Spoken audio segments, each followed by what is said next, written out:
Sok szeretettel köszöntöm a vendéglátó intézmény nevében azokat a gyerekeket, pedagógusokat, akik harmadik alkalommal jönnek már el hozzánk, hogy a szépíró versenynek a megyei fordulóján részt vegyenek.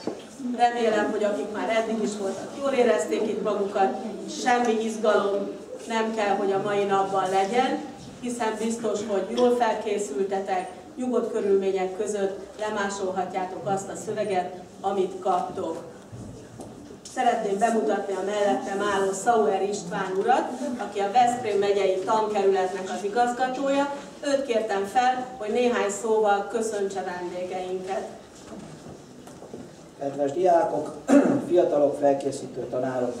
Én tudom, hogy igazgatóasszonynak mik voltak a szándékai azzal, hogy azt mondta, hogy nem kell izgulni, hogy szeretne megnyugtatni mindenkit, de hát hiába is szeretnék megnyugtatni bárkit. Én azt tudom, hogy egy verseny előtt mindenkiben van izgalom, és ilyenkor legkevésbé az hiányzik, hogy kiálljon egy ember ide a pulpitusra és mondjon valami okosnak tűnő gondolatot, hiszen már mindenki azt várja, hogy kezdődjön a verseny, és essünk rajta túl, és hát milyen legyen. Ugye ez olyan dolog, amikor a futókat felsorakoztatom a rajthoz, és akkor azt mondom, hogy álljatok még egy picit itt türelembe, majd én mesélek nektek szépet, aztán utána lőjük a rajtot, és lehet futni. Olyankor már ez senkit nem érdekel, és én nem is értődöm meg azon, hogy ti most erre olyan nagyon nem vagytok kíváncsiak.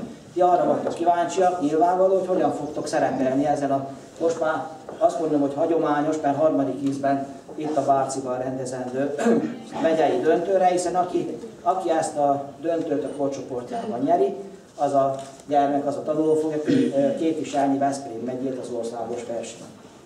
Úgyhogy komoly a dolog, nagy a tét, tudom azt, hogy készültetek rá, és most már azt is tudom, mert ugye a szépíró, amit most itt művelni fogtok, a szépen író emberből lesz majd később a szépíró ember, az, aki szépet fog tudni írni, mert verseket költ, prózát, novellát, regényt ír valahol, el kell indulni, el kell kezdeni. Én is hiszem és vallom, hogy mindenki valamiben tehetséges ki, ebben vagytok tehetségesek, hiszen azért vagyok itt. Úgyhogy én nem szaporítom tovább a szót, mert látom, hogy igazam lett, és már némelyen toporognak.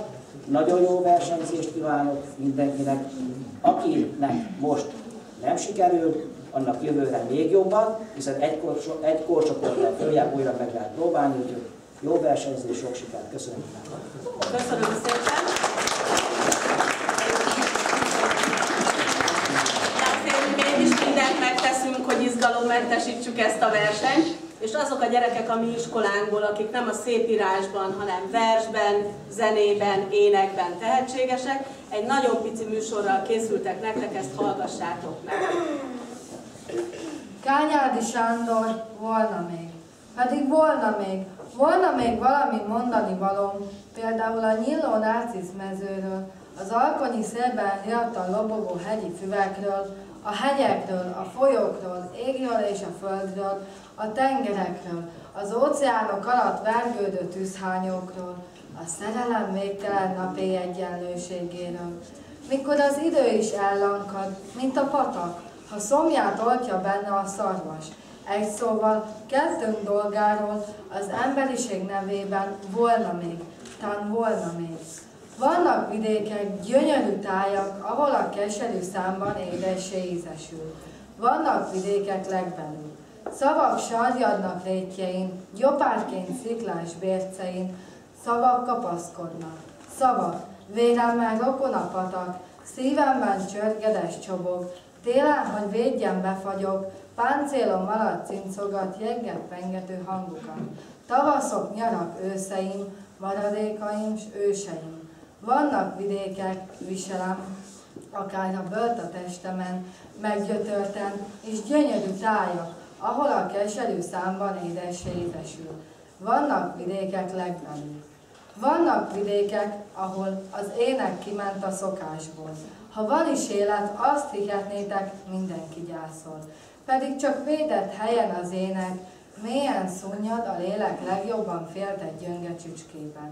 Vannak vidékek, ahol a népek csöndben az ágak jelekkel élnek. beszélni félnek, viharra vágynak. Meg kell hordanunk, hajtanunk mindent, a szavakat is. Egyetlen szó, egy tájszó sem maradjon kint, semmi sem fölösleges. Zuhoghat akár 40 000 nap és 40 000 éjjel, ha egy buboréknyi lelkiismeret furdalás sem követi a bárkát. Mert leapad majd a víz, és felszárad majd a sár, és akkor a megőrzött, meglévő szóból újra teremthetjük magát, az első búzaszemet, ha igével élnünk már tovább nem lehet.